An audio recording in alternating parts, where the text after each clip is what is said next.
the battle heats up as teams toggle for the top position in the Hero CPL competition. Welcome to another edition of the Yello CPL Rewind. Gentlemen, we had a hot match last night. Patriots were defeated. Mark, what happened? Well, this was a good all-round performance by TKR. What we saw last night was TKR again building that momentum and getting some consistency.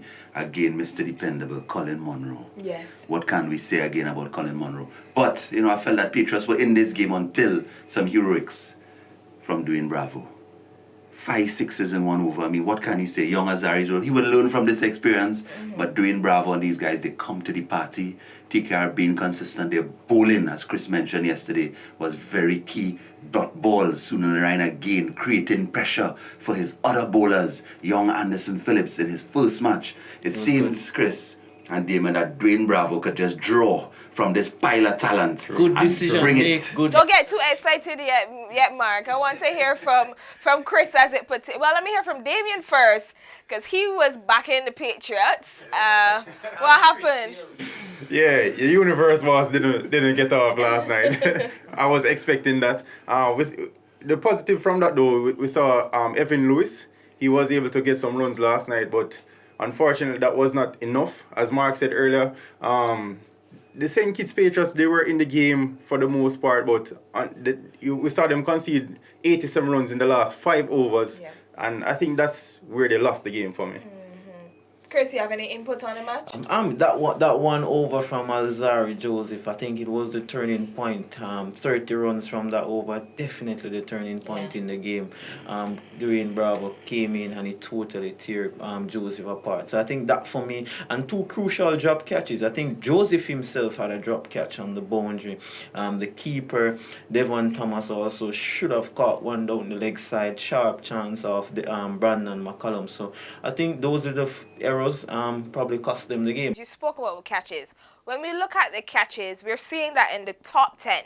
The top 10 catches, we have 4 teams that are dominating the top 10. We have Tallowers, we have Russell and Powell for the Tallowers. We have Bravo, Searles, and Narayan for the TKR. We have Cotton and Lewis taking top catches for St. Kitts. And we have Green, Hetmaya, and Malik, who's no longer in the side, for the Warriors. Now, is this a crucial part of, in order to win the catches? Karen, we believe catches win matches. Yeah. And your fielding is going to be key in getting you to the top of this table in any in CPL, T20, or any tournament for that matter. And what we have seen is that the teams that are up there are the teams that are taking their catches and fielding well. And that if that continues, you're going to see those teams continuously being consistent as well. It drives other aspects of your game. Good fielding builds momentum. It drives your batting. It drives your bowling. Although catches win matches, that can't be it at all. What about the bowling? We have, in terms of the most wickets, Tallowers, Warriors, and the TKR topping the table. We have Russell in there with 14 leading, Tahir, Thomas, Ahmed, and Khan. And then also on the economy side of things, we're seeing the top 8 looks like, Khan, 4.6. That's an excellent economy rate.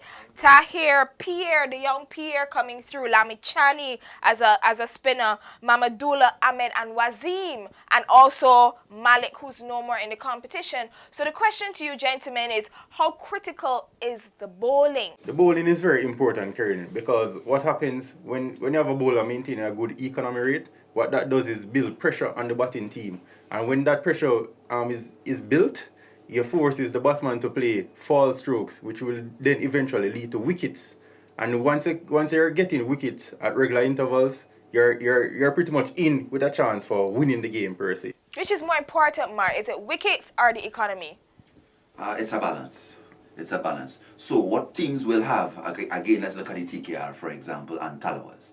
So what teams will have is that you will have your strike bowlers who are expected to take wickets. And then you will have those bowlers that, as Damien mentioned, that creates pressure. So, for example, TKR have the Ahmed up there. They have the Pikari pair who taking wickets, and then they have Sunil Narayan that is creating pressure. A lot of people will say, not as effective, he's not taking wickets, but what's his role? He has been creating pressure. We saw a stat 700 dot balls for Sunil Narayan in CPL. Fantastic figure. So he's creating pressure, as Damian mentioned, for batters to make indifferent strokes, and wickets come when your strike bowlers come into play. Chris, I know you may have a different opinion. You know, we're talking all about this bowling, but maybe the batting is a differentiator. I mean, top in the table in terms of the batting, we have Monroe on 346 runs. We have Pollard on 330, Phillips with 287, Hetmeyer with 268, and Hope is rounding out that top 5 with 259 runs. I think both have been going well. Both have been coming to the party, the batting and the spinners, leg spinners, even the left arm spinners. But we talk about a while, we talk about economy rate and wickets. With the batting now we have runs, and then on the run side, you need to be striking it at a good strike rate. So your strike rate has to be very important. I think you saw even the cameos work. Even the 30s from the 15 works. Like the Dwayne Bravo last night. Well, we're seeing two critical matches coming up this evening. We have Barbados Tridents versus St. Lucia Stars, and we also have the Patriots versus the Tallawahs. Let's start with you, Mark. Tridents versus Stars. Trident Stars, that's a tough one, eh? How about the two bottom of the table, yeah. But you know, again, if Tridents could finally solidify that top order, what are you doing, Tridents, with your top order? Get it right? Yeah. Stars. Whew. Come make your decision, Mark. Come make your decision. I'm going with Tridents. Okay, Damien. Yeah, I must agree with Mark. I'm going with the Tridents. The result last night pretty much open up the table for the Tridents, so a victory will actually give them an outside chance of making the top 4. So I'm going with the Tridents on this one. Yeah, I'm going with the Tridents also, Karine. I mean, they have a lot to play for. This is St. Lucia last match. They probably will be tempted to, play some young guys some guys who didn't get an opportunity in the tournament. So they're just going out, they're just playing for pride, and Barbados, for them, it's a game that they really have to take serious. And they also, the second game is another big one as well, because you have the Tallawahs versus the Patriots. Especially the Patriots, they have something to fight for.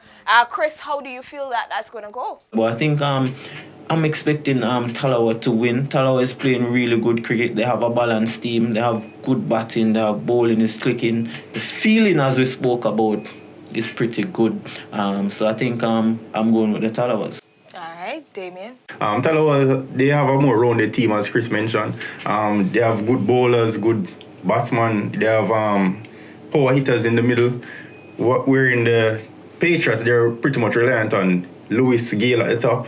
Their middle order is pretty much ordinary, and then you have Brathwaite at the end. But as we mentioned earlier as well, Brathwaite, he's coming a little bit too late for me. For sure. Mm-hmm. So based on the more rounded team, I'll give that to the Tallawahs. Mark? Yeah, this is going to be tough for the Patriots to overhaul this Tallawahs team. I think what we're seeing now is that the top teams gaining the consistency and really separating themselves. Tallawahs, they lead the CPL in bowling. Patriots will have to combat that. They've not been able to.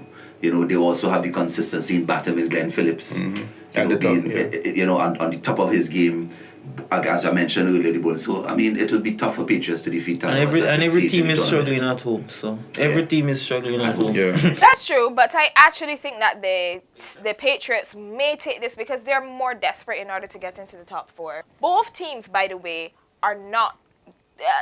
Tallawahs is a little better at going first, while both teams are very good at chasing. If it's a case where Tallawahs go first and the St. Kitts Patriots chase, that is going to be a match to watch. Thank you for joining us for another edition of Yello CPL Rewind. Remember that you can also win tickets to the matches near you. You don't want no tickets? Yes. With Yello, you can win tickets. Look on our social media pages. We have the Yello Treasure Competition and also the Yello Cricket Crew Competition.